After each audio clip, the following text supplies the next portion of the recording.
इष्टदेव पूर्ण पुरुषोत्तम भगवान स्वामीनारायण महाप्रभुना श्री चरणों अंदर कोटि वंदन प्रणाम। निज मंदिर में विराजमान महाप्रतापी गोपीनाथ जी हरिकृष्ण महाराज नरनारायण देव आदि भगवान स्वरूपना श्री चरणों में कोटि वंदन प्रणाम।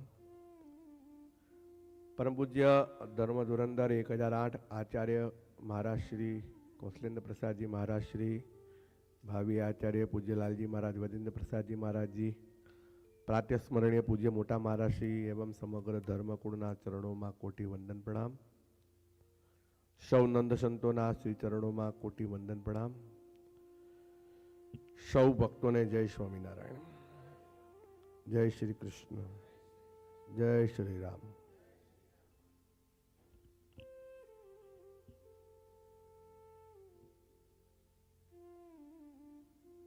सुखनी सीमा रे व्रजना वासी जाने केम आવું બોલ્યા? સુખની સીમા રે વ્રજના વાસી જાણેની માણે કેવું?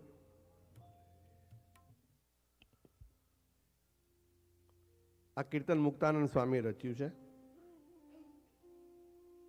સ્વામી કહે છે કે ભગવાનના ભક્તને જ સાચું સુખ ખબર હોય।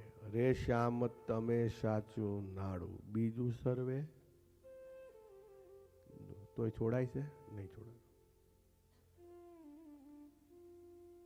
જે સુખ ને બ્રહ્મા બવાઈ છે સુગમ થયું યા ટાણે રે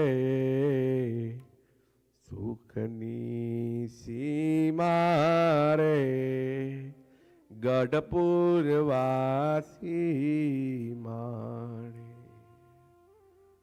ભગવાનનો સંગ કોને ન ગમે? બધાને ગમે। પરમાત્માનું સાનિધ્ય,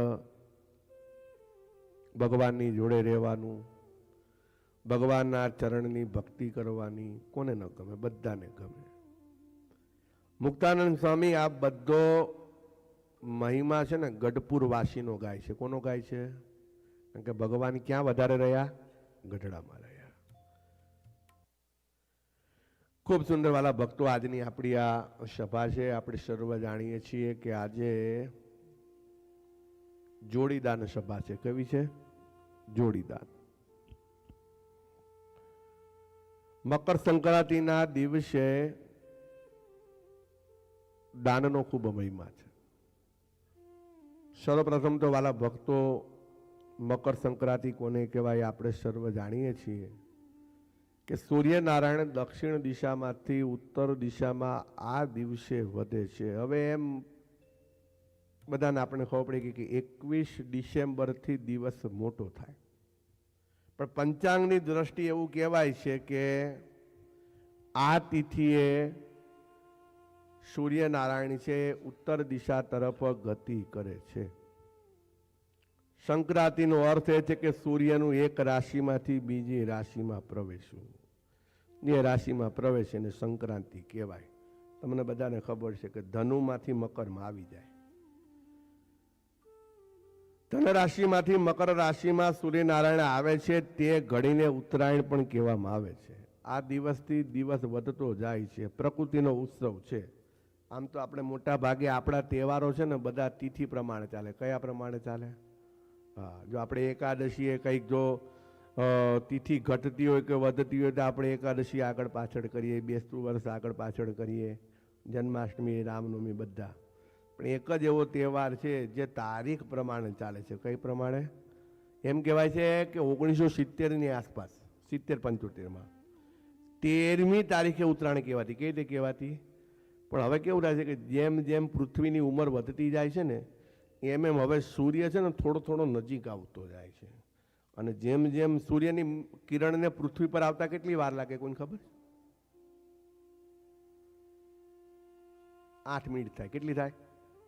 8 મિનિટ સૂર્યમાંથી નીકળેલી કિરણ એ પૃથ્વી પર પહોંચતા એને 8 મિનિટ થાય। કેટલી થાય? 8 મિનિટ। પણ હવે જેમ જેમ એમ કહેવાય છે કે પૃથ્વીની ઉંમર વધતી જાય છે એમ એમ સૂર્ય છે ને પૃથ્વીની નજીક આવે। હવે પહેલાં કરતાં તમે જુઓ કે છે ને ગરમી બહુ વધારે પડે છે, વરસાદ ઓછો પડે છે। એનું કારણ શું છે કે સૂર્યની ગરમીના કારણે થઈ અને જળાશયો બહુ જલ્દી સુકાઈ જાય છે અને એના કારણેથી વાદળો બંધાતા નથી. એટલે કે છે કે આ ઘડીને ઉત્તરાયણ કહેવામાં આવે છે. ધાર્મિક કાર્યો કરવા માટેનું પણ મહત્વ ખૂબ છે. હવે છે ને કમૂરતા સમાપ્ત થયા અને હવે એમ કહેવાય છે કે હવે છે ને સારા કાર્ય થાય.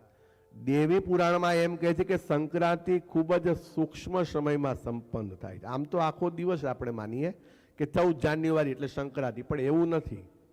14 જાન્યુઆરીમાં કઈ ઘડી? તો એનું વ્યવસ્થિત સંતો આપણને માર્ગદર્શન કહે છે કે સ્વસ્થ માણસ, તાજો માણસ, આંખનો પલકારો કેટલી સેકન્ડમાં મારે ખબર છે? આપણું આંખનો પલકારો જે વાગે ને એને નિમિષ કહેવાય. શું કહેવાય? ન મેલું એક નિમિષ, એક પલકારો પણ થાય એટલી વાર પણ ભગવાન તમને હું મૂકું નહીં. એટલે કે છે સ્વસ્થ માણસનો એક પલકારો વાગે એનો 30મો ભાગ. આપણી આજે આંખમાં આમ આમ કહીને આપણે ખોલીએ ને એનો 30મો ભાગ એ સમયને તત્પર કહેવાય. શું કહેવાય? તત્પર. એ તત્પરનો 100મો ભાગ એને ત્રુટિ કહેવાય. ત્રુટિના પર 100મા ભાગમાં સમયમાં સૂર્ય બીજી રાશિમાં પ્રવેશી જાય છે. એને આપણે સંક્રાંતિ કહેવાય છે. આમ તો ગ્રહોની પણ સંક્રાંતિ થાય છે તથા સૂર્યની અન્ય રાશિઓમાં પણ સંક્રાંતિ 12 મહિના ચાલતી હોય. દર મહિનાની 14 તારીખે સૂર્ય રાશિ બદલે, પણ જે ધનુમાંથી મકર રાશિમાં આવે છે એવી એકે પવિત્ર રાશિ ગણાતી નથી. અને એનો મહિમા તો આપણે બધા જાણી જ ગયા છીએ મહાભારતમાં, કે જ્યારે ભીષ્મ પિતામાં કેવા હતા? ઈચ્છિત મૃત્યુનું વરદાન હતું. કેવું? હા, એમને કોઈ મારી ન શકે. એ જાતે પોતે ઈચ્છે ને તો જ એમને મૃત્યુ આવે. છતાંય એ ભીષ્મ પિતામાં જ્યારે મહાભારતના યુદ્ધમાં 10મા દિવસે ગવાયા. કયા દિવસે? 10મા. કેટલા દિવસ યુદ્ધ ચાલ્યું? 18 દિવસ ચાલ્યું. 10મા દિવસે ભીષ્મ પિતામાં ગવાયા. તો ભીષ્મ પિતામાં રાહ જોઈ છે ઉત્તરાયણ પર્વની, કારણ કે પવિત્ર દિવસ છે. જેને જ્ઞાન છે ને એને ખબર હોય. ઘણા લોકો નહીં, આમ આપણે વિચાર કરીએ કે ભાઈ કદાચ આપણું એકાદશીના દિવસે આપણો પ્રાણ જાય તો આપણે બધા કેવો વિચારીએ કે જીવ કેટલો બળ્યો હશે, કે 11ના દિવસે એનો મોક્ષ થયો. પૂનમ હોય, એકાદશી હોય, રામનવમી, આપણે બધા જન્મવા પર સારી ઘડીમાં માંગીએ છીએ અને ભગવાનના ઘરે જવા પણ સારી ઘડીમાં, કે મુહૂર્ત જોઈએ, ચોઘડિયા જોઈએ. એટલે વાલા ભક્તો, સંક્રાંતિનો ખૂબ મહિમા છે. સૂર્યની મકર સંક્રાંતિ જૈમિની ઋષિના મત પ્રમાણે તેની સંક્રાંતિ પૂર્વેની ને પછીની 19 ઘટિકા કેટલા 12 કલાક ને 46 મિનિટ પુણ્ય કાળ ઘોષિત કરવામાં આવે છે. જ્યારે સૂર્યનારાયણની સંક્રાંતિ થાય ને, રાશિ બદલે, તો જૈમિની નામના ઋષિ હતા.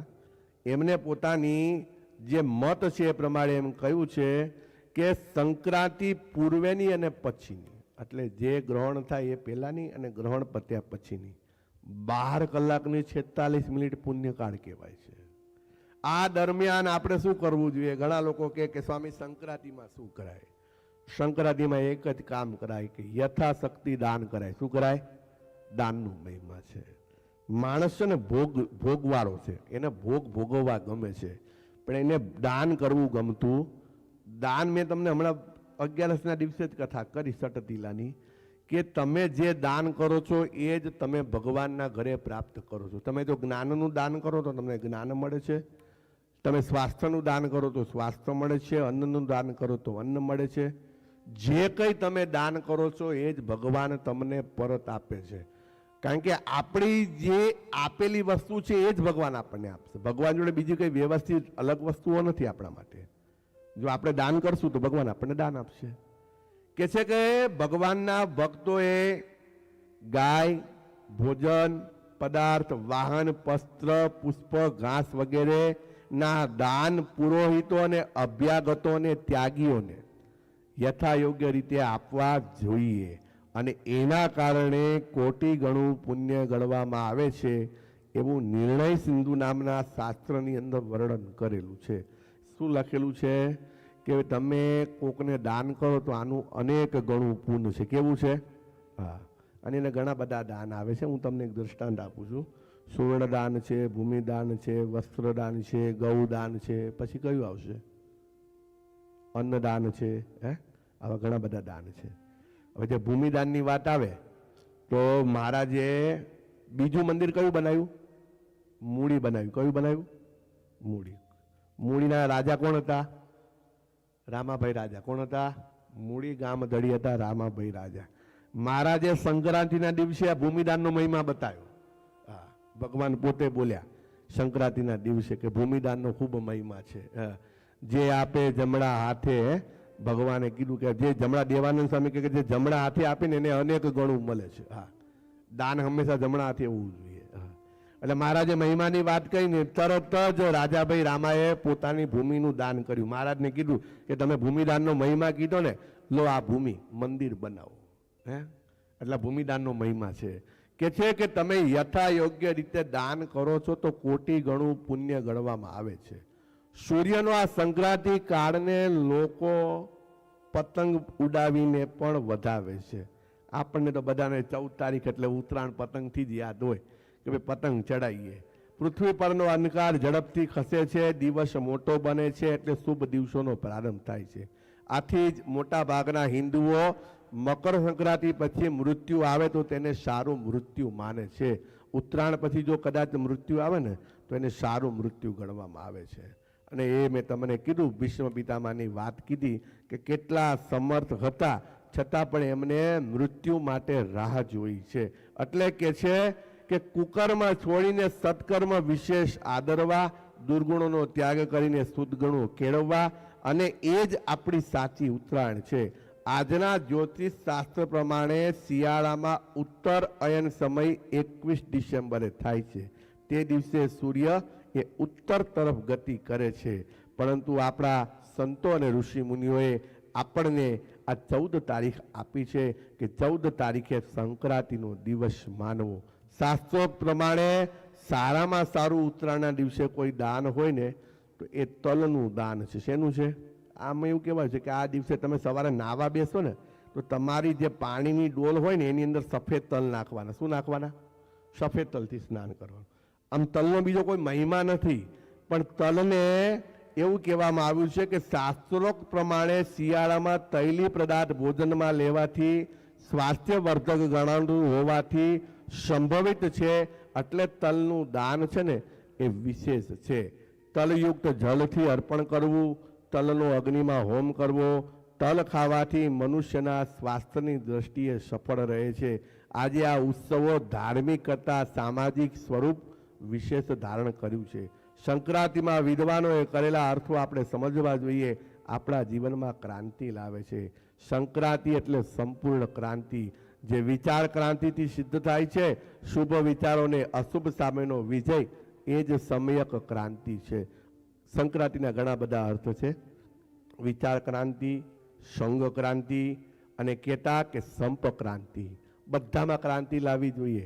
આ દિવસે આપણે નવા વિચારો લાવવા જોઈએ, નવો સંગ કરવો જોઈએ અને નવી રીતે જીવનને આગળ વધારવું જોઈએ. પાછલું જીવન, પાછલી ભૂલોને ભૂલી અને આગળ વધવું જોઈએ. પરસ્પર પ્રેમ, પોષણ અને મદદરૂપ થવાની ભાવના વધે, એ જ જીવનમાં સાચી સંક્રાંતિ છે. આપણા ઋષિમુનિઓ તહેવારો આપ્યા છે એ કે મોજ મસ્તીને આનંદ કરવા નથી આપ્યા. દરેક તહેવાર છે ને એ આપણા સ્વાસ્થ્ય માટે પણ સારો છે અને આપણા જીવન માટે પણ સારો. હમણાં હોળી આવશે. હોળીનો કેટલો મહિમા છે. નવા બાળકો હોય તેવો નિયમ છે કે હોળીના દિવસેની પ્રદક્ષિણા કરાવે. હોળીના દિવસે પવન બદલાય, ખબર પડે. કેટલા બધા એના કારણો છે. આપણો કોઈ પણ તહેવાર એવો નથી કે જેનાથી કોઈ નુકસાન થાય. કે છે કે પોષણ આપવાનું શરૂ કરીને ધિક્કાર વૃત્તિ છોડીને સત્કાર કરવાની ભાવના કેળવીએ, ભયથી મુક્ત બની અને ભાવવાળા બનીએ. અને કે છે આજ્ઞારૂપી દોરીથી પ્રભુરૂપી પતંગને જો વશ કરી શક્યા તો આપણને આ ત્રણેય સંક્રાંતિનો અનુભવ આપણા વ્યક્તિગત જીવનમાં જરૂર થાય છે. શ્રીજી મહારાજ તો ઉચ્ચ કક્ષાની વાત કરતા પતંગનું દ્રષ્ટાંત આપે છે. વચનામૃતની અંદર પતંગની વાત છે. હા, ઘણા કે પતંગ આજકાલની વાત છે. ના, પતંગ આજકાલની વાત નથી. જેને રામચરિત્ર માનસ સાંભળ્યું હશે એને ખબર હશે કે રામચરિત્ર માનસમાં પણ તુલસીદાસજીએ પતંગની વાત કરી છે. કે જ્યારે હનુમાનજી મહારાજ એ મહાદેવજી જોડે આવ્યા, મદારી મહાદેવજી બન્યા અને હનુમાનજી મહારાજ વાંદરું બન્યા. પછી હનુમાનજી મહારાજને મૂકીને મહાદેવજી જતા રહ્યા અને હનુમાનજી મહારાજ ત્યાં જ રહેતા હતા, રામ, લક્ષ્મણ, ભરત અને શત્રુઘ્ન જોડે. પછી એક દિવસ રામ ભગવાને પતંગ ચગાવ્યો, તો પતંગ ઉપર ઉપર ઉપર ઉપર બહુ ઉપર ગયો છે, આની ચોપાઈ પણ છે, આગળ આવશે, અને પતંગ બહુ અધ્ધર જતો રહ્યો, પછી દેખાતો નહોતો. એટલે રામ ભગવાન લડવા લાગ્યા કે મારી પતંગ ગઈ ક્યાં. પછી હનુમાનજી છલાંગ લગાવી અને છેક અધ્ધર ગયા અને પતંગ પકડીને નીચે લાવેલા. એટલે ભગવાન રામના સમયથી પતંગનો મહિમા ખૂબ છે. અને ચાઇનીઝ વાસ્તુશાસ્ત્રમાં એમ કહેવાય છે કે પતંગને દિશા સૂચક ગણવામાં આવે છે. પતંગ ઉડાડીને પહેલા દિશાઓ નક્કી કરવામાં આવતી. ઘણા બધા કારણો છે પતંગ ચગાવવાના. પણ વડતાલના ચોથા વચનામૃતની અંદર સ્વામિનારાયણ ભગવાન કહે છે કે જેમ છોકરા પતંગને ઉડાડે છે તેવી રીતે મૂર્તિરૂપી પતંગને પોતાની વૃત્તિરૂપી જે દોરી તેણે કરીને મૂર્તિને ઊંચી ચડાવે ને વળી પાછી હેઠી લાવે અને અડખે પડખે ડોલાવે. કપાયેલા પતંગની કોઈ કિંમત નથી. પછી તો ગમે ત્યાં પડે ને, પાણીમાં પડે ને, કચરામાં પડે ને, કોકના ધાબે પડે ને, ગટરમાં પડે. કિંમત કોની છે કે તમારા હાથમાં દોરી હોય ને તમે પતંગ ચકાવતા હોય. એમ ભગવાન કહે છે કે આપણી વૃત્તિ છે ને એ આપણે પકડી રાખવી પડે. વૃત્તિ જ્યારે સ્વતંત્ર થાય છે, સ્વચ્છંદ થાય છે, પછી એ વિનાશ નોતરે છે. શું નોતરે છે? કદાચ કોકને આપણે ફ્રીડમ આપી દઈએ પણ એનો કંટ્રોલ ના હોય તો શું થાય પછી? જા બેટા આ બધું પડ્યું વાપર, તમ તારે બિંદાસ જલસા કર. પણ તમે એને મર્યાદા ના બાંધી હોય તો પછી શું થાય? એ સંપત્તિનો દુરુપયોગ કરે અને સંપત્તિનો દુરુપયોગ કરી પોતાનું જીવન ખરાબ કરે અને એના માતા પિતાનું જીવન પણ ખરાબ. એટલે ભગવાન શું કહે છે વચનામૃતની અંદર કે વૃત્તિરૂપી જે આપણી દોરી છે તેને કરીને ભગવાનની મૂર્તિ ઉપર ચડાવીને નીચે લાવી અને પાછી અડખે પડખે રાખવી.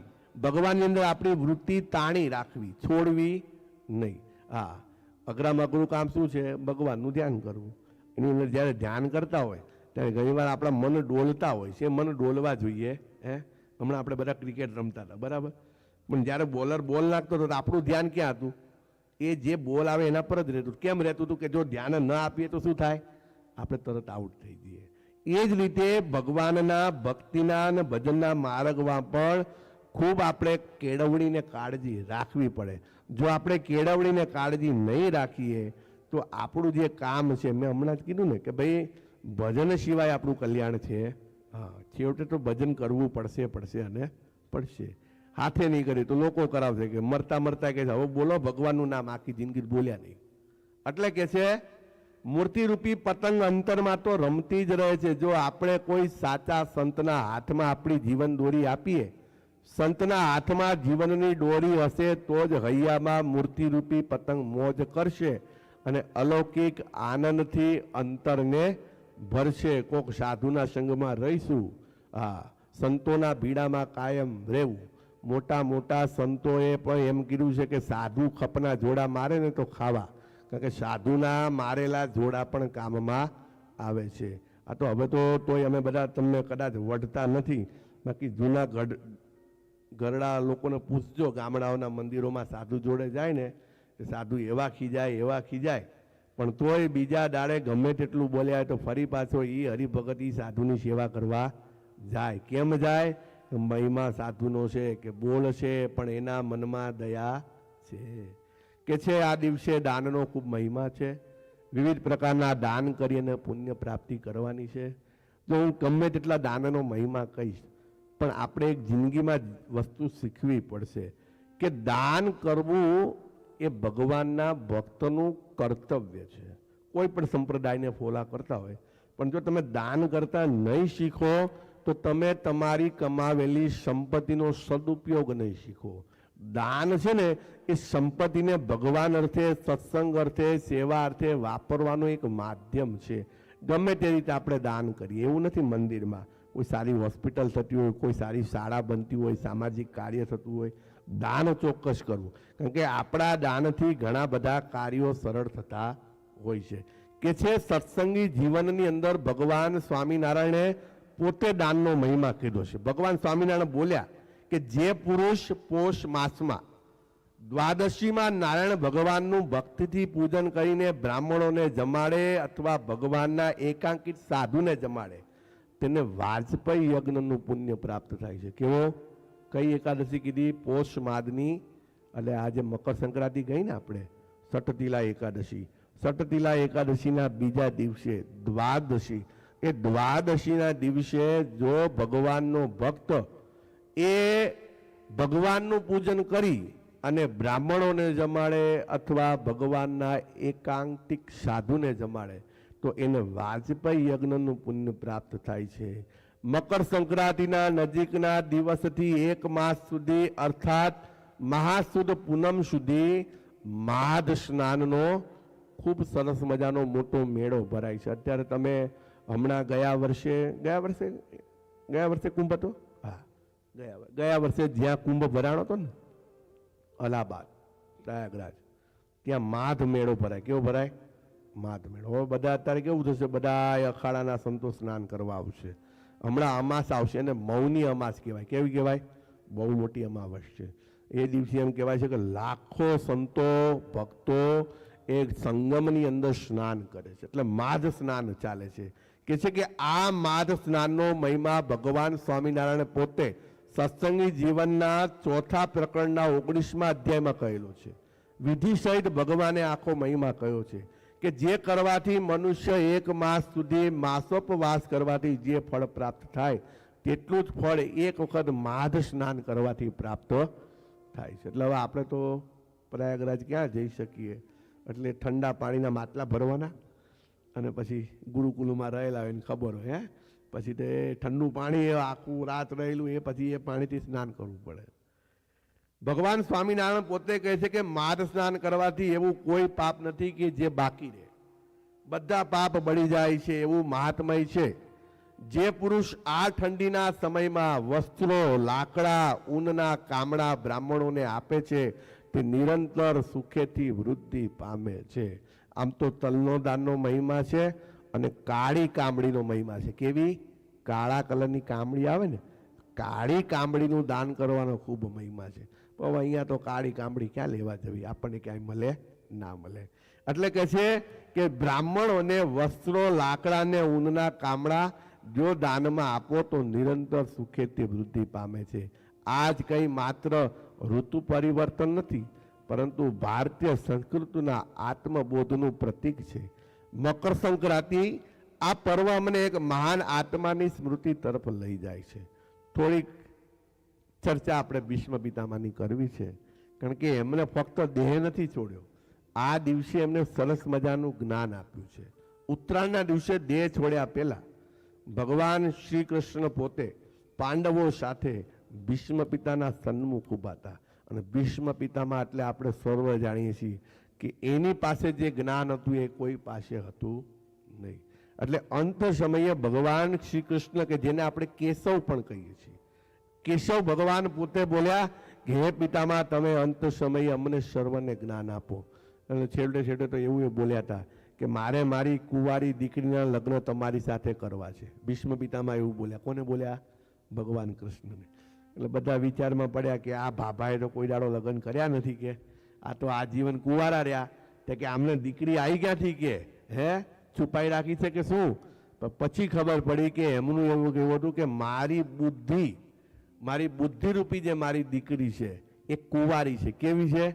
એને કોઈની જોડે લગ્ન લાગી નથી, અને લગ્ન નથી લાગી એટલે કોઈની જોડે લગ્ન નથી કર્યા. આપણે બધા તો લગ્ન કર્યા છે. કોની જોડે કર્યા છે? મેં સગપણ હરિવર સાથે કીધું. આપણે બધા તો આપણી બુદ્ધિને ભગવાન જોડે પરણાવી દીધી છે કે આપણા તો સર્વેશ્વર, આપણા ભગવાન પરમેશ્વર ભગવાન સ્વામિનારાયણ છે.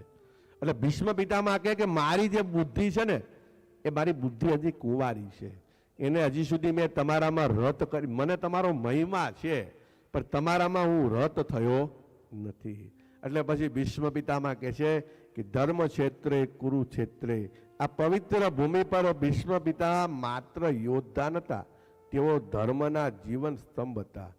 દેવવ્રત તરીકે જન્મેલા આ મહાન પુરુષે પિતાના સુખ માટે વચન દીધું હતું. ભીષ્મ પિતામહના પિતા કોણ હતા? શાંતનુ. કોણ હતા? શાંતનુ. હવે શાંતનુને આપણે જાણીએ છીએ કે શાંતનુને લગ્ન કરવા હતા મત્સ્ય કન્યા સાથે. મત્સ્ય કન્યાએ એવું, એના પિતાએ એવું કીધું કે હું તમારી જોડે લગ્ન કરાવું પણ તમારે તો ઓલરેડી એક દીકરો છે, કે એટલે કે મારી દીકરીને કાલ ઉઠીને દીકરો થાય તો એને કાંઈ ગાદી મળે નહીં. જ્યારે આ વાતની ભીષ્મને ખબર પડી, ભીષ્મનું એક નામ શું હતું ખબર છે? દેવવ્રત હતું. શું હતું? દેવ. એટલે દેવવ્રતને ખબર પડી. ભીષ્મ તો પછી નામ પડ્યું, પહેલા એનું નામ શું હતું? દેવવ્રત હતું. દેવવ્રતને ખબર પડી કે મારા પિતાને મોહ છે અને આવી રીતે જેની જોડે લગ્ન થવાના છે એના પિતાએ આવી શરત મૂકી. એટલે એ દિવસે એમને એવી પ્રતિજ્ઞા લીધી કે હું આજીવન બ્રહ્મચર્ય પાળવાની પ્રતિજ્ઞા લઉં છું. જો બ્રહ્મચર્ય પાળીએ તો લગ્ન ન થાય, ને લગ્ન ન થાય તો પછી સંતાને ન થાય. એટલે કે તમારી દીકરીને જે સંતાન થશે એ જ આ ગાદી ઉપર આવશે. એટલે એમને ભીષ્મ પ્રતિજ્ઞા કહેવાય. કેવી કહેવાય? હા, ઘણા નથી લેતા ભીષ્મ પ્રતિજ્ઞા લઈ લે. પછી કે ભાઈ આવી પ્રતિજ્ઞાઓ લેવાતી હશે, એના માટે ભીષ્મ બનવું પડે. એટલે દેવવ્રત તરીકે જન્મેલા મહાન પુરુષે પોતાના પિતાના માટે જે વચન લીધું તે માનવ ઇતિહાસમાં અદ્વિતીય છે. વચન પરમ ધર્મ. વચન જ આપણું જીવન હોવું જોઈએ. તમે આખી રામાયણ ઉપાડી લો તો આખી રામાયણ શેના પર ચાલે છે? રઘુકુલ રીત સદા ચલી આવી, પ્રાણ જાય પર વચન ના જાય. એક પોતાના વચન ઉપર કે ગમે તેવું થાય પણ વચન છોડીને જીવન જીવવું જોઈએ. જેના જીવનમાં ધર્મ નથી ને, જેને પોતાની બોલેલી બોલી ઉપર જે પોતે અડગ નથી રહેતો, એવાનો કોઈ વિશ્વાસ કરતો. હા, તમારું બોલેલું વાક્ય પર તમારે પછી એક વખત બધું હારી જવું પડે ને, પણ તૈયારી રાખવી પડે. એટલે કે છે કે વચન પરમ ધર્મ. ભીષ્મ પિતામહે જીવનભર આ વાક્યને સાકાર કર્યું. બ્રહ્મચર્યનું કઠોર તપ, રાજસુખનો ત્યાગ, અને પાછું કેવું વચન ખબર છે કે જે આ ગાદી પર બેસશે, હવે એવું ના કીધું કે હારો કે ખરાબ, જે કોઈ આ ગાદી પર બેસશે એને હું વફાદાર રહીશ. કેવું કીધું? હસ્તિનાપુરની ગાદીને મારી વફાદારી છે. અને પછી આપણે બધાએ જાણીએ છીએ કે ભાઈ એના પર પાંડુએ આવ્યા, એના પર ધૃતરાષ્ટ્રે આવ્યા, તોય ભીષ્મ પિતામહે પોતાની પ્રતિજ્ઞા તોડી. બાકી બધી જ ખબર હતી. જે દિવસે દ્રૌપદીનું વસ્ત્ર હરણ થવાનું હતું, ભીષ્મ પિતામહ ખાલી ઊભા થઈ ગયા હોત ને તોય કોઈની તાકાત નથી કે આ કૃત્ય કરી શકે. પણ વચને બંધાયા હતા. કેવા બંધાયા હતા? પછી આમાં એક વસ્તુ એ શીખવા જેવી છે કે ખોટા વચનો કોઈ દિવસ આપવા, જેના કારણે ધર્મ છોડવો પડે ને એવા વચન આપવા. પછી કે ના મેં વચન આપ્યું કે હું હાથ નહીં પડો, એટલે પણ ઓલો તને પૂરો કરી નાખ્યો, હવે હાથ ઉપર. એટલે પછી ઘણી વાર આવું થાય. સમય બદલાયો, પેઢીઓ બદલાઈ, પણ ભીષ્મ પિતામહની ધર્મનિષ્ઠા અડગ રહી. એટલે કે છે કે વચનથી બંધાયેલા હતા. ગીતાની અંદર વાત છે કે સ્વસ્થનાથ ચલતી ધીરો પ્રાણે રેપી વિમોચિતમ. યુદ્ધના 10મા દિવસે અર્જુનના તીરો વાગ્યા, ભીષ્મ પિતામહ પડ્યા, મૃત્યુ હજી દૂર હતું, બાણોની શૈયા પર તેઓ શાંત હતા, કારણ કે તેમને પ્રાપ્ત હતું ઈચ્છા મૃત્યુનું વર. ઈચ્છા મૃત્યુ વરમ લબ્ધવા કાલમ પશ્યતિ પંડિત. શાસ્ત્રમાં સ્પષ્ટ કહેવામાં આવ્યું છે કે દક્ષિણમાં તમારું મૃત્યુ થાય. યન, 2 યન છે. કેટલા? ઉત્તરાયણ અને દક્ષિણાયન, 2 યન છે. અયને દક્ષિણે મૃત્યુ પુનરાવર્તન કારકમ, ઉત્તરાયણ તુ મરણમ બ્રહ્મલોક પ્રદાયકમ. જો દક્ષિણમાં મૃત્યુ થયું તો ફરી પાછો જન્મ લેવો પડે, અને જો ઉત્તરાયણમાં મૃત્યુ થયું તો બ્રહ્મલોક પ્રદાયમ, એટલે તમને ભગવાનનું ધામ પ્રાપ્ત. આ હું નથી કહેતો, આ શાસ્ત્ર કહે છે. દક્ષિણ યાનમાં દેહ ત્યાગ આત્માને પુનર્જન્મ તરફ દોરી જાય છે, જ્યારે ઉત્તરાયણ મોક્ષ તરફ લઈ જાય છે. ભીષ્મ પિતામહ તત્વને જાણતા હતા, છતાંય પોતાને અસહ્ય પીડા હતી. આપણને কোনো કાંટો વાગ્યો હોય ને, સૂળીઓ, એટલે આપણે કેવી બૂમાબૂમ કરીએ. હવે તમે તો એ બધું દ્રશ્ય જોયેલું છે ને, ભીષ્મ પિતામહ વાળું મહાભારત જોઈ છે ને, કેટલા તીર વાગ્યા હતા વિચાર તો કરો. આખું શરીર એમનું તીરોથી ચારણી જેવું થઈ ગયું હતું. કોના જેવું? હા, એટલે કેટલી પીડા થતી હશે. એના પર એ પાછે પોતે સૂઈ રહ્યા અને ઉત્તરાયણની રાહ જોઈ. કેટલાય દિવસો સુધી તેઓ સરસૈયા પર રહ્યા. એ સમય માત્ર પીડાનો નહોતો, પરંતુ ઉપદેશનો સમય હતો. યુધિષ્ઠરને રાજધર્મ, આપધર્મ અને દાન ધર્મનું જ્ઞાન એ જ સમયે ભીષ્મ પિતામહે સરસૈયા પરથી આપેલું છે. શયાનોપીમ શરે પુંસા ધર્મોપદેશકમ પરમઃ. અને પછી આવ્યો એ પાવન ક્ષણ. સૂર્ય મકર રાશિમાં પ્રવેશ્યો, ઉત્તરાયણનો આરંભ થયો, અને એ જ દિવસ મકર સંક્રાંતિ, અને એ જ દિવસ ભીષ્મ પિતામહે કૃષ્ણના ચરણોમાં દ્રષ્ટિ સ્થિર કરી દિવસ આવી ગયો. ખબર પડી ગઈ કે આજે ઉત્તરાયણનો દિવસ છે, એટલે ભીષ્મ પિતામહે પોતાની દ્રષ્ટિ છે ને ભગવાનના ચરણમાં સ્થિર કરી દીધી. મન શાંત હતું, ચિત્ત સ્થિર હતું. આ તો મૃત્યુની સિસ્ટમ છે કે મરણના સમયે બીજા કોઈ વિચાર કરવા નહીં. આપણી શક્તિ કોઈ દિવસ આપણા મૃત્યુને સુધારી કે બગાડી ન શકે, પણ આપણી ભક્તિ આપણા મૃત્યુને સુધારીને બગાડી શકે.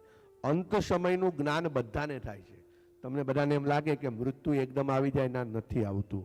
જેનું મૃત્યુ આવે છે ને એને ભગવાન એક વખત તો જાણ કરે છે કે હવે તારી પાસે સમય છે નહીં. એટલે કે છે ભક્તિના આધારે મૃત્યુ સુધારવું. ભીષ્મ પિતામહે પોતાની ભક્તિના આધારે એમણે ભગવાનના ચરણમાં દ્રષ્ટિ સ્થિર કરી, બીજે ક્યાંય ધ્યાન નહીં, ભગવાનના ચરણમાં. મન શાંત કર્યું, ચિત્ત સ્થિર હતું અને પ્રાણ એમના છે ને નારાયણની અંદર લીન થઈ ગયા. યોગ યુક્તમ ત્યજ દેહમ સ્મરણ નારાયણમ હરિ. આ કોઈ સામાન્ય મૃત્યુ નહોતું, આ તો ધર્મનિષ્ઠ આત્માની મોક્ષ યાત્રા હતી. આથી મકર સંક્રાંતિ આ માત્ર પતંગ ઉડાડવાનો કે તલગોળ ખાવાનો દિવસ નથી. આ દિવસ છે અંધકારમાંથી પ્રકાશ તરફ જવાનો, અધર્મમાંથી ધર્મ તરફ અને અહંકારમાંથી આત્મબોધ તરફ જવાના સંકલ્પ લેવાનો. તમસોમાં જ્યોતિ. ભીષ્મ પિતામહ આપણને શીખવે છે કે શરીર દુર્બળ હોઈ શકે, પરંતુ જો સંકલ્પ મજબૂત હોય તો આત્મા અડગ રહે છે. ધર્મો રક્ષતી રક્ષિત. કળિયુગમાં દાનનો વિશેષ મહિમા છે. ધર્મથી જ આપણી રક્ષા થાય છે. આપણે ધર્મને સાચવીશું તો ધર્મ આપણને સાચવશે. આ વિશે હું ઘણી વાર બોલી ગયો છું કે આપણે બધાને એમ છે કે બધું ચાલે છે ને વ્યવસ્થિત ચાલે, પણ ના, એવું નથી. અત્યારે છે ને આપણા હિન્દુ ધર્મની અંદર ડાયાબિટીસ જેવો એક રોગ ચાલે છે, અને એ રોગ અત્યારે અસર નહીં કરે, પણ આપણી આવનારી પેઢીઓ એટલી હેરાન થવાની છે કે ન પૂછો વાત. અત્યારે આપણને બધાને આમાં કેવું હોય કે આપણે હજી બધા એવું વિચારીએ છીએ કે હજી આપણે જોડે ક્યાં વાત આવી છે, હજી તો કે જ્યાં ત્યાં થતું હશે, પણ જ્યાં ત્યાં થાય છે ને એ આપણી જોડે પણ થઈ શકે. એટલે ધર્મ માટે થોડુંક યોગદાન કરતા રહેજો. હા, તમારા જે કોન્ટેકો હોય ને ક્યાંય પણ ધર્મ માટે જરૂર પડે તો ચોક્કસ એની અંદર પોતાનું તન મન અને ધનનું યોગદાન કરવું. કળિયુગમાં દાનનો વિશેષ મહિમા છે. અન્નદાન, ભૂમિદાન, ગૌદાન, સુવર્ણદાન, ઘણા બધા દાન છે, જેવી જેની શક્તિ. અત્યારે તો કેવું છે કે ભાઈ કોઈને એમ કહો સુવર્ણ દાન કરવાનું છે તો કેટલું અઘરું કામ થાય. પહેલાંના જે મંદિરો બન્યા, સોમનાથ બન્યું કે કેદારનાથ બન્યું કે બદ્રીનાથ બન્યા કે દ્વારિકા બની, આ સોનાના કેવી રીતે બનતા હતા? લોકો સુવર્ણનું દાન કરતા હતા. હવે તો સુવર્ણનું નામ પણ લેવાતું નથી. કદાચ આપણે કંઈક રાખીએ કે ભાઈ તુલા રાખવી છે, સુવર્ણ તુલા, તો વિચાર કરવો પડે, હલકા ભગવાન ગોતવા પડે. આપણા ભગવાન તો લગભગ 800-900 ગ્રામના છે, એટલે બહુ અઘરું પડી જાય. પણ કે છે કે આ બધા દાન છે ને એ ખૂબ પવિત્ર છે. કોઈને તમે અન્ન જમાડો, કોઈને તમે ભૂમિનું દાન કરો, કોઈને ગૌ દાન કરો, કોઈને સુવર્ણ દાન કરો. અમે તમારા લોકો જોડે 10 સભામાં રૂપિયા માંગીએ છીએ. તમને બધાને ખબર છે ને? તમને બધાને નથી ગમતું, મને નથી ગમતું માંગવું. પણ જો આપણે સિસ્ટમો બદલી, પહેલાં સિસ્ટમો કેવી હતી કે પહેલાં મંદિરો બનતા ને તો મંદિરોની જોડે જોડે રાજાઓ 100-200 વીઘા જમીન આપતા. શું આપતા? કેમ આપતા? મંદિરનો નિર્વાહ થાય, એમાંથી જે કંઈ ઉપજ આવે એમાંથી મંદિર ચાલે. હું રાજસ્થાનમાં રહેતો હતો, આપણું મંદિર આખા ગામમાં સૌથી મોટું, અને ગામની અંદર એક રામજી મંદિર હતું. રામજી મંદિર હાવ ગલીમાં. પણ હું રામજી મંદિરમાં ગમે ત્યારે જાઉં ને એટલે પછી ઓલા પૂજારી બેઠા જ હતા. મેં કહું તમારે પછી આવકનું? તો કે અમારે તો કે રજવાડામાંથી કે 500 વીઘા જમીન મંદિરના નામે જ છે કે, એટલે અમારે કોઈ દિવસ આવકની ચિંતા કરવી પડતી, કારણ કે એમાંથી ઉગે ને એમાંથી વેચીને મંદિરનું કામ થાય. એટલે પહેલાંના જમાનામાં ભૂમિદાન જ્યારે કરતા, સ્વામિનારાયણ ભગવાને કેટલું જો ચોખવટ ભર્યું કામ કર્યું છે. આપણે અમદાવાદનો વાત લઈ લઈએ ને, અમદાવાદનો જ્યારે લેખ લખવામાં આવ્યો, અંગ્રેજોએ લેખ લખીને આપ્યો, સ્વામિનારાયણ ભગવાનના હાથમાં લેખ આવ્યો, તો ભાઈ ક્યાં સુધી લખ્યું છે? તો કે 100 વર્ષના પટ્ટે. કેટલા? એટલે ભગવાન કે આ ના ચાલે, કે અમારે તો સૂર્ય ચંદ્ર તપે ત્યાં સુધી, કારણ કે માણસની બુદ્ધિ ક્યારે બદલાય? આ તમારી સત્તા છે, તમે અમને 100 વર્ષનો પટ્ટો આલ્યો, પણ કાલ ઉઠી તમારી સત્તા જતી રહે ને બીજો કોઈ કારણ પછી ખાલી કરાવે તો આટલું મોટું મંદિર લઈને ક્યાં જવું? કે એટલે ભગવાન કે આ લેખ નહીં ચાલે. લેખ કેવો જોશે? તો કે સૂર્ય ચંદ્ર તપે ત્યાં સુધી આ ભૂમિની માલિકી નરનારાયણ દેવની રહેશે એવો લેખ.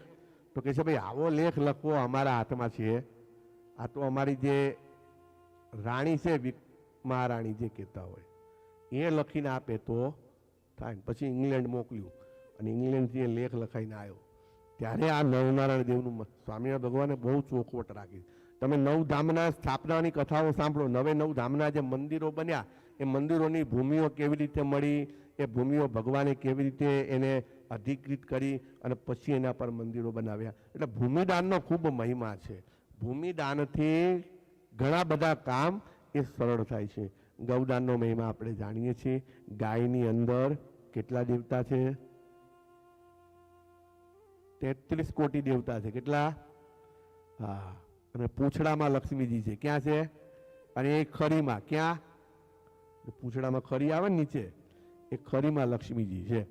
એટલે વિચાર કરો કે ગાયનો કેટલો મહિમા છે. અને જુઓ તમે ગાયનું બધું પવિત્ર, ગાયનું ચરણ પવિત્ર, ગાયની આંખ પવિત્ર, શિંગડા પવિત્ર, ગાય આખી પવિત્ર, ગાયનું દૂધ પવિત્ર, ગાયનું ગોબર પવિત્ર, ગાયનું મૂત્ર પવિત્ર, બધી કિંમત. એટલે ગાય કેટલી પવિત્ર કહેવાય. એટલે કે છે ગૌદાનનો ખૂબ મહિમા છે. અને છેલ્લે છે સુવર્ણદાન. સુવર્ણ છે ને, સુવર્ણ કોઈ દિવસ અપવિત્ર ના, સુવર્ણ પવિત્ર જ હોય. સોનું છે ને, તમે એ ગમે તેવી ગંદકીમાં પડ્યું હોય પણ એની પવિત્રતા નાશ પામતી. એટલે કે છે કે દાન કરવું જોઈએ. ભગવાન શ્રી નારાયણ મુનિ કહે છે કે હે બ્રહ્મન, આ લોકમાં સર્વે દાનોમાં પણ અન્નદાન સર્વ કરતા શ્રેષ્ઠ છે. કેવું છે? જો શ્રેષ્ઠ હોય તો જ સ્વામિનારાયણ ભગવાન જ્યારે નીલકંઠ વર્ણી રૂપે લોજમાં આવ્યા અને રામાનંદ સ્વામી જ્યારે એમને ગાદી સોંપી તો ભગવાને પહેલું જ કામ કયું કર્યું? માંગરોળની અંદર ભગવાને અન્ન ક્ષેત્ર ચાલુ કર્યું. શું કર્યું? ભૂખ્યાને ભોજન ને તરસ્યાને પાણી. આનાથી મોટો કોઈ ધર્મ છે નહીં. એટલે અન્નદાનનો ખૂબ મહિમા છે. કારણ કે અન્ન છે એ પ્રાણીઓનો પ્રાણ છે. તમે હું કદાચ એમ કહું કે મારે તમને હોનું આપવું છે પણ 10 વર્ષ પછી આપું તો તમને વાંધો આવે? કઈ વાંધો ના આવે. પણ તમને એમ કહું કે મારે તમને જમાડવા છે, તમે એક કામ કરો 72 કલાક ઉપવાસ કરો પછી જમાડું, તો તકલીફ પડે ને? દવા લેતા હોય ને તકલીફ પડે, બીમાર હોય, કોઈ ભૂખ્યા ન રહી શકતા હોય, તકલીફ પડે ને. એટલે કે અન્ન છે ને એ પ્રાણીઓના પ્રાણ છે. કેવા છે? આપણને કદાચ પૈસા વગર ચાલે, ઘર વગર ચાલે, ગાડી વગર ચાલે, પણ આપણે જમ્યા વગર ચાલતું નથી. એટલે કે છે અન્ન એ પ્રાણીઓના પ્રાણ છે. એથી અન્નનું દાન કરનારને પ્રાણ દાન કરવા જેટલું પુણ્ય મળે છે. કોઈને તમે જીવ દાન આપો ને, હા, પ્રાણનું દાન, એટલું પુણ્ય પ્રાપ્ત થાય છે. તમે બધા નાનું મોટું અન્નદાન કરતા કરવું જ જોઈએ. હા, ક્યાંય અન્ન ક્ષેત્ર ચાલતા હોય, ક્યાંય ધર્મશાળા, ક્યાંય ભોજનાલયોની અંદર ચાલતું હોય તો ભોજન દાન કરવું. કારણ કે એ સીધું ગુણ કરે. શું કરે? પૈસા તો શું તમે કોકને આપ્યા, બરાબર? મને ચાલો ને $50 આપ્યા, એ $50 મેં કોકને આપી દીધા, તો સીધા મેં નથી વાપર્યા. મેં શું કર્યું છે? કોકને. પણ અન્ન કેવું છે કે તમે કોકને 5 કિલો ઘઉં લઈ આપ્યા, તે 5 કિલો ઘઉં દળાવે, રોટલી કરે ને ખાય, ને એનું પેટ ઠરે ને એના પરિવારનું પેટ ઠરે. એટલે અન્ન સીધું આપણને પુણ્ય અર્જિત કરાવવા માટેનું કેન્દ્ર છે. એટલે કે છે કળિયુગમાં અન્ન સમા પ્રાણ કહેવામાં આવેલા છે. પહેલા કલ્પમાં પ્રજાપતિ બ્રહ્માજીએ અન્નને અમૃત કહેલું છે. શું કહ્યું છે? અમૃત. 3 લોક અન્નને આશ્રય જ જીવે છે. કોઈ જીવ પ્રાણી માત્ર એવો નથી કે જેને અન્ન ન જોઈએ, બધાને જોઈએ. અમેરિકામાં રહેતો હોય એને જોઈએ, ઇન્ડિયામાં રહેતો હોય એને જોઈએ, જંગલમાં રહેતો હોય એને જોઈએ, ઘરમાં રહેતો હોય એને જોઈએ, જેલમાં પૂર્યો હોય એને જોઈએ, મેલમાં પૂર્યો હોય એને જોઈએ. ભોજન વગર ચાલે? ન ચાલે. ઊંઘ નહીં આવતી? મને એવું લાગે છે. પૂરું કરી દો. હા, પૂરું કરી દો.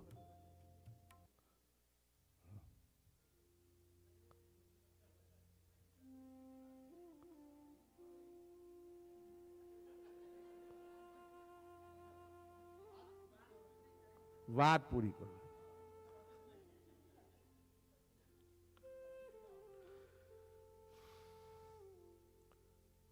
યાચના કરનાર સતપાત્ર બ્રાહ્મણને જે ગ્રહસ્થ અન્નનું દાન કરે છે તે પરલોકમાં પોતાનું હિત કરનાર એવા ઉત્તમ નિધિનું સર્જન કરે છે.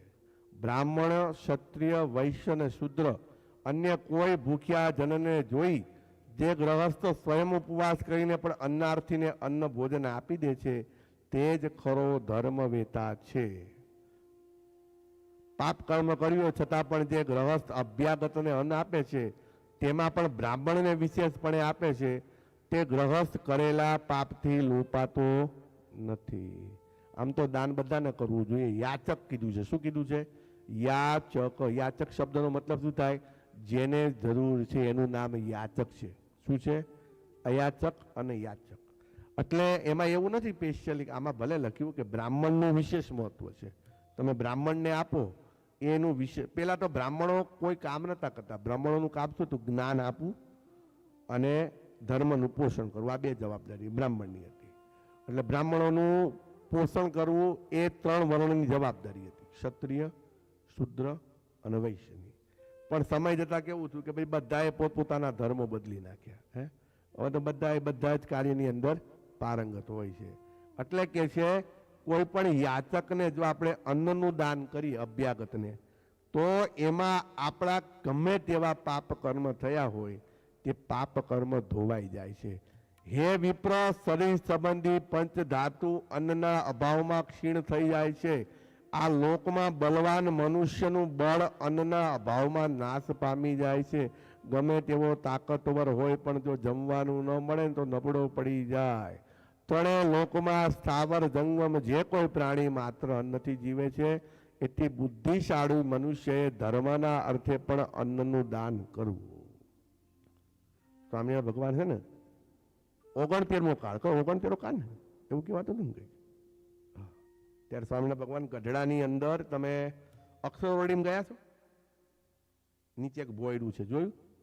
હા, એમાં ભોયરામ જાઓ લખેલું છે કે મહારાજ 69મા કાળમાં એ ભોયરામ મહારાજ રહ્યા.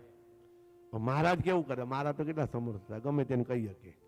પણ તોય મહારાજ રાત્રે પોતે જાતે ખીચડી બનાવી જ્યાં ભૂખ્યા લોકો હોય ને ભગવાન એને જમાડવા માટે જતા. એટલે ભોજન દાન તો, અને આપણા મંદિરો તો તમે આપણે બધા જાણો છો કે ભૂકંપનો સમય હોય કે પછી કોમી રમખાણો હોય કે કોરોના કાળ હોય, પણ સ્વામિનારાયણ સંપ્રદાયે હંમેશા ભૂખ્યાને ભોજન આપવાનું કામ કર્યું છે. અને હજી ઘણા મંદિરોમાં ચાલે જ છે. આપણે આ ઉત્સવ છે ને, સમયો ઉત્સવ, એના ઉપલક્ષમાં ઘણા મંદિરોમાંથી ભોજન સેવાનો કાર્યક્રમ ચાલે છે. નારણપુરા મંદિર કોઈ ગયું છે? નારણપુરા મંદિર કાયમી સિવિલ હોસ્પિટલની અંદર એક વોર્ડ છે. નારણપુરા મંદિરથી ઓછામાં ઓછું રોજનું 250 થી 300 માણસનું જમવાનું. કેટલું? હા, રોજ ડેઈલી સિવિલ હોસ્પિટલમાં જાય અને સિવિલ હોસ્પિટલમાં મંદિરના 4-5 હરિભક્તો જાય અને અહીંયા કાઉન્ટર બનાવીને ઊભા રહે અને જે દર્દીઓ હોય ને, કારણ કે દર્દીઓના સગા, દર્દીને તો મળે જ અંદર, પણ દર્દીના જે સગાઓ દૂરથી બધેથી આવ્યા હોય તો એ લોકોને જમાડે. કેમ? કારણ કે બહાર હોટલોવાળા લૂંટે, રેસ્ટોરન્ટવાળા લૂંટે, એટલે પછી આ બધાને જમાડે.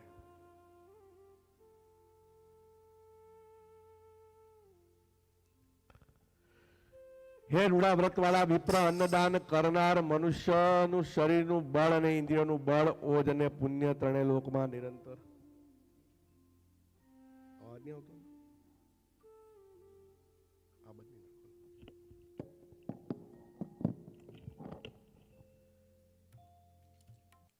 હે વિપ્ર, અભ્યાગતને અન્ન પ્રદાન કરનાર મનુષ્યના પોતાના સંકલ્પથી રચેલા સ્થાવર જંગમ અને રૂપ ભવનો તરણ સૂર્યના કિરણો સમાન ઉજ્જવળ થઈને સ્વર્ગમાં પ્રકાશે છે અને કહે છે કે ઘણી પ્રકારનું એને સુખ પ્રાપ્ત થાય છે. એથી અન્નદાન કરો. 1 લાખ જેટલા વિપ્રોને અથવા 10,000 વિપ્રોને અથવા 1,000 વિપ્રોને અથવા 100 વિપ્રોને જે સદગ્રસ્ત પોતાની શક્તિ અનુસાર, આ જેટલું છે ને, જે શબ્દ બોલું બધા સ્વામિનારાયણ ભગવાને બોલેલા છે. કોને બોલેલા છે? સ્વામિનારાયણ ભગવાન. શું કીધું છે? કે કદાચ 1 લાખ બ્રાહ્મણ, 1 લાખ બ્રાહ્મણને ન જમાડી શકો તો 10,000, 10,000ને ન જમાડો તો 1,000, 1,000ને ન જમાડો તો 100 બ્રાહ્મણ. પણ કે છે જેટલા બ્રાહ્મણને જમાડી શકો પોતાની શક્તિ અનુસાર દૂધ પાક આદિ શ્રેષ્ઠ અન્ન વડે તૃપ્ત કરવું. પાછું આમાં ચોખવટ કરી મહારાજે કે જેવું તેવું ના ખવડાવવું. દાન કરવું પણ કેવું કરવું? સારું દાન. ઘણી વાર લોકો દાન કરતા પણ કેવું કરતા હોય? પોતાને કામમાં ના આવે ને એવું જેમ કે હેણો કે આ મંદિરમાં મૂક્યા હો કે આપણે કોઈ ખાતું છે નહીં, શું કે એવું હોય? હા, ઘરમાં કોઈ અડે નહીં એટલે કે મૂક્યા હો મંદિરમાં, સ્વામી છે જ કે જાણે ઓલી ગાય નો બાંધી હોય ચોકમાં એઠવાડો વાળો તોય ખાઈ જાય. સારું દાન કરવું. કેવું કરવું?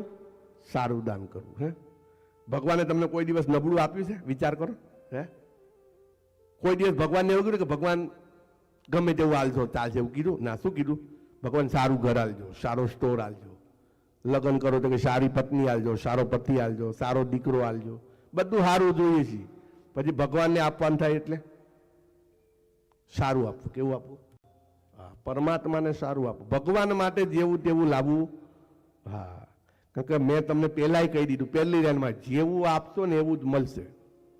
હા, ઓલી બાઈએ માટીનો લોંદો નાખ્યો ભગવાનની થાળીમાં તો ઉપર ગયા તો શું મળ્યું?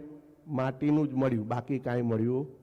એટલે તમે જો હળેલું લાઈન મૂકશો અહીંયા, હું તો કદાચ ભૂલી જઈશ, પણ આનું ધ્યાન છે ને બરાબર છે. હા, પછી જે લાયા હશો એ જ ઉપર જશો એટલે બરાબર ગોઠવાઈ જશો. એનો આપણે તો કે મંદિરમાં 50 વર્ષ સેવા કરી, જેવી થાળી ગોઠવાશે એટલે એનું એ હળેલું નારિયેલ તમારી થાળી, પછી એમાં કાંઈ ચાલશે. એટલે કે છે શ્રેષ્ઠ દાન કરો.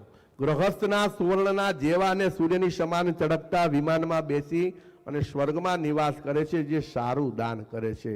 ભૂમિદાન પણ વાલા ભક્તો ખૂબ મહત્વનું છે. ભૂમિદાનને પણ મહાદાન કહેલું છે. મનુષ્ય ભૂમિનું દાન કરીને સર્વે કામનાઓ પ્રાપ્ત કરે છે. જે પુરુષ પાકેલા ધાન્યથી ભરપૂર ગાયના ચર્મ જેટલી પણ ભૂમિનું સ્વધર્મનિષ્ઠ બ્રાહ્મણને દાન કરે છે તે પુરુષ જેનો અંત જ ન હોય તેટલા પુણ્યને પામે છે. પહેલાં તો જમીનો લોકો બહુ દાન કરતા, ધર્મશાળાઓ માટે, મંદિરો માટે કેટલી જમીનોનું દાન કરતા. એટલે કે છે કે ગાયના ચર્મ જેટલી ભૂમિ, ગાયનું જે ચામડી હોય ને એટલી ભૂમિ પણ જો તમે દાન કરો ને તો એ પુરુષનો અંત જ ન હોય તેટલા પુણ્યને પાર પામે છે. એક બળદ અને 100 ગાયો જેટલી ભૂમિમાં સૂઈ શકે તેટલી ભૂમિને ગોચર્મ ભૂમિ કહેવામાં આવેલી છે. પેલા ગોચર હતું, તમને ખબર છે ને? હા, દરેક ગામમાં ગોચર હોય. હવે ગાયો કેમ રોડ ઉપર રખડે છે તમને ખબર છે? આપણે બધી ગોચર શું કરી લીધી? પચાઈ પાડી. હા, ખોળે તેની જમીન, એવો નિયમ થઈ ગયો હવે. એટલે ગાયોનું જે ચરવાની જગ્યા હતી બધી જતી રહી, એટલે ગાયો બધી રોડ ઉપર આવી ગઈ. પણ પછી એમ કહેવાય છે કે જો તમે ગાયોની જમીન લઈ લો તો કોઈ દિવસ સુખી થતા નથી. એટલે કે છે કે ભૂમિદાનનો ખૂબ મહિમા છે.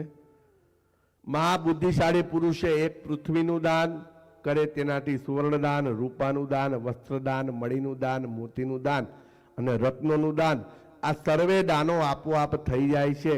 એક પૃથ્વીના દાનથી ઉપરોક્ત બધાય દાનનું ફળ પ્રાપ્ત થઈ જાય છે. તમને એમ લાગે કે હવે આપણે અહીંયા સેટ થઈ ગયા છીએ, ગામડે આપણી પાસે થોડી જમીન છે, મંદિરની વાત નથી કરતો, કદાચ તમારા ગામની અંદર દીકરીઓ ભણતી હોય ને શાળા નાની પડતી હોય, તમને ગામના આગેવાનો કહે કે ભાઈ તમે હવે વિદેશની અંદર સુખી છો તો તમારે આ જમીનની જરૂર ના હોય તો નિશાળમાં આપી દેજો. દીકરાઓ દીકરીઓ ભણશે, સારા હોશિયાર થશે, ખોટા માર્ગે નહીં જાય અને તમને યાદ કરશે. કોઈક સારી ધર્મશાળા બનતી હોય, કદાચ તમારા ગામથી દવાખાનું દૂર હોય, તમારે કલોલ જવું પડતું હોય, મહેસાણા જવું પડતું હોય, અમદાવાદ આવવું પડતું હોય, અને તમારા ગામમાં તમારા દાનના લીધે જો એ દવાખાનું બનતું હોય ને તો એ હું હજી કહું, હું મંદિરનો પક્ષ નહીં લઉં. હું એમને કહું મંદિર માટે આપો, પણ સારા સામાજિક કાર્ય માટે આપજો, દવાખાના માટે આપજો, હોસ્પિટલ માટે, સ્કૂલો માટે આપજો. જેથી કરીને શું થાય કે તમારા ગામની અંદર તમારા જ ભાઈ ભાંડુઓ સુખેથી રહી શકે. સુવિધા કઈ મજા આવે? હે, કેમ બધા કોઈ આરબ રહેવા ઓછા જાય, આ હાર્વેસ્ટ રહેવા બધા કેમ મેડિસિનમાં જ જાય? કેમ જાય? બધું નજીક છે. હે, દવાખાનું નજીક, સ્કૂલ સારી, બધું જ્યાં સારું હોય ત્યાં બધા રહે. બધાને થાય ને કે સારી જગ્યામાં રહીએ. હે, પણ એવું ને એવું કદાચ એવું થાય કે ભાઈ બીજા ગામમાં કોઈક આયોજન થતું હોય ને આપણી જગ્યા ત્યાં હોય, આપી દેવી. સારા કામમાં વપરાશે ને તેનો ઉપયોગ સારો થશે. એટલે કે છે આ લોકમાં ભૂમિદાન કરનારાના પોતાની પૂર્વની 5 અને ભવિષ્યમાં થનારી 5 અને સ્વયં પોતે એમ 11 પેઢીને તારે છે. કેટલી?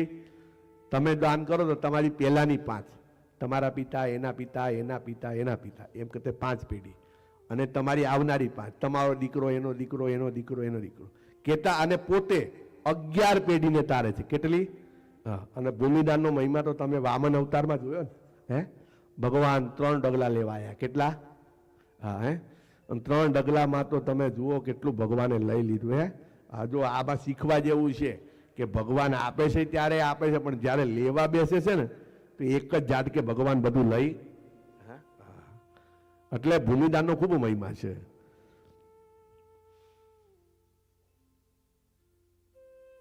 જે બ્રહ્મલોકમાં ચારે બાજુ સુવર્ણમાંથી નિર્મિત કિલ્લાઓ શોભે છે, જ્યાં ઊંચા ઊંચા અનેક પ્રકારના રત્નજડિત સુંદર મહેલો છે, આવા મહેલોને ઘરનું દાન કરનારાને પ્રાપ્ત થાય છે. ગૌદાન છે, જે ગ્રહસ્થ પુરુષ સારા સ્વભાવવાળી સુશીલ વાછરડા સહિત વસ્ત્રોથી શણગારેલી અને સુંદર આકૃતિવાળી, રૂપાળી, બહુ દૂધવાળી, સુવર્ણના શિંગડાવાળી, રૂપાની ખરીવાળી, કંઠમાં મણિમય મોતીના હાર ધારણ કરેલી ગાયનું દક્ષિણા અને દોહન પાત્રે સહિત શાસ્ત્રોક્ત વિધિથી કુટુંબવાળા પવિત્ર બ્રાહ્મણોને દાન કરે છે, તે ગ્રહસ્થ પુરુષ વિષ્ણુ લોકને પામે છે. કયા લોકને પામે છે? પણ નિયમ થોડું ડેકોરેશન કર્યું છે ગાયનું. શું કર્યું છે? કેવી ગાય આપવાની? સુશીલ વાછરડાએ સહિત, જે ગાયને વાછરડી અથવા વાછરડું છે. પછી એ ગાયને વસ્ત્રો પહેરાવાના. શું પહેરાવાના? જોયું છે ને, ગાયને વસ્ત્ર પહેરાવે. પછી કે છે કે જેવી તેવી ગાયની સુંદર આકૃતિ વાળી, રૂપાળી અને જે બહુ દૂધ આપતી હોય એવી ગાય. પછી એના જે શિંગડા છે ને એ સુવર્ણથી મઢેલા હોય. કેવા હોય? હા, પડજો, તમે કરશો નહીં, મને ખબર છે. રૂપાની ખરી વાળી. કેવી? રૂપાની ખરી. અને કંઠમાં મણિમય મોતીના હાર હોય. એ ગાયનું દક્ષિણાએ સહિત, અને પાછું ખાલી ગાય આપવાથી કામ ના પતી જાય. દોહન પાત્ર, એટલે જેમાં એ ગાયનું દૂધ ધોવાનું છે એ પાત્ર, એ પાછું કેવું? સુવર્ણનું હોવું જોઈએ. શાસ્ત્રોક્ત વિધિથી કુટુંબવાળા પવિત્ર બ્રાહ્મણને દાન કરવાથી ગૌદાનનું વિશેષ ફળ પ્રાપ્ત થાય છે ને બ્રહ્મલોકને. ગૌદાનનો તો બહુ મહિમા છે. તમે રામ ભગવાન લો, કૃષ્ણ ભગવાન લો, સ્વામિનારાયણ ભગવાન લો, ત્રણેયના જન્મની કથા સાંભળો. જ્યારે રામ ભગવાનનો જન્મ થયો ત્યારે દશરથ રાજાએ પણ કરોડો ગાયના દાન કર્યા. કેટલા? ભગવાન કૃષ્ણનો જન્મ થયો ત્યારે નંદજી પણ લાખો ગાયોના દાન કર્યા છે. અને એવી રીતે ધર્મદેવે પણ ઘનશ્યામ મહારાજના જન્મ સમયે બ્રાહ્મણોને આવી જ ગાયોના દાન કર્યા. ગૌદાન તો બહુ વિશેષ છે. ગૌદાન કરવું જોઈએ. સુવર્ણદાન તો વાલા ભક્તો આપણે જાણીએ છીએ કે જે સુવર્ણદાન કરે છે એનું અંતઃકરણ ક્યારે મલિન થતું. હવે સુવર્ણદાનની જરૂર ક્યારે પડે?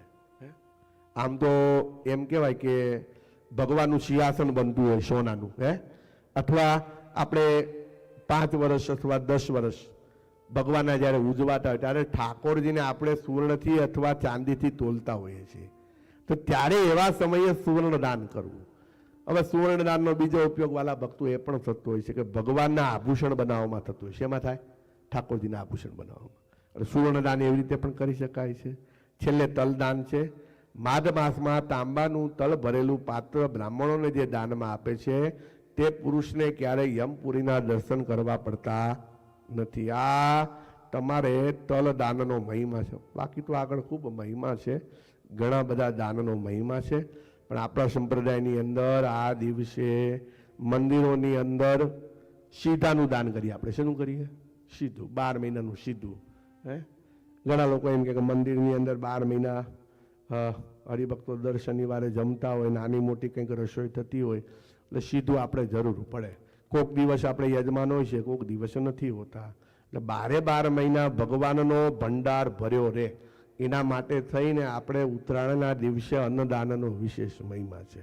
એટલે લોકો અન્નદાન નિમિત્તે, સીધા નિમિત્તે દાન કરતા હોય છે. આ દિવસે ભગવાનના સંતો અને બ્રાહ્મણોને વસ્ત્રદાનનો ખૂબ મહિમા છે. વસ્ત્રદાન એટલે આ દિવસે ભગવાનના ભક્તોએ સંતોને અને બ્રાહ્મણોને ભોજન કરાવીને વસ્ત્રદાન કરવું જોઈએ. એટલે જ આપણે ત્યાં નિયમ છે કે આ દિવસે સંતો છે ને બધા, અહીંયા તો નહીં પણ ઇન્ડિયાની અંદર તો ઘરે ઘરે જોડી લઈને આવે. કયો શબ્દ બોલે? નારાયણ હરે સચ્ચિદાનંદ પ્રભુ, ધર્મનો જય હો, આવું બોલે. અને તમારા આંગણે આવે, કોઈ ઘઉં નાખે, કોઈ ચોખા નાખે, કોઈ તલ નાખે, કોઈ રોકડા રૂપિયા આપે, આ બધું જમા થાય. એટલે કે છે દાનનો ખૂબ મહિમા છે. આપણે પણ છેલ્લા 7 વર્ષથી આપણા મંદિરની અંદર આ જ રીતે આપણે દાનનો પર્વ ઉજવીએ છીએ. તમે નીલકંઠ વર્ણીનો દ્રશ્ય જોયું હશે કે ભગવાન લોજમાં રહ્યા ને તો જાતે બધું ઉઘરાવા જતા હતા જોડી લઈને, અને ઘરે ઘરે મહારાજ ફરતા હતા. એટલે ભગવાન આજે પણ આપણે દર્શન કરીએ છીએ કે ભગવાન એ આપણી પાસે જોડી લઈને ઊભા છે, અને ભગવાન બધાની જોડી ભરે છે, તો આપણે પણ ભગવાનની જોડી ભરવી જોઈએ. તો વાલા ભક્તો, આજ આપણો દાન પર્વનો મહિમા છે. તમે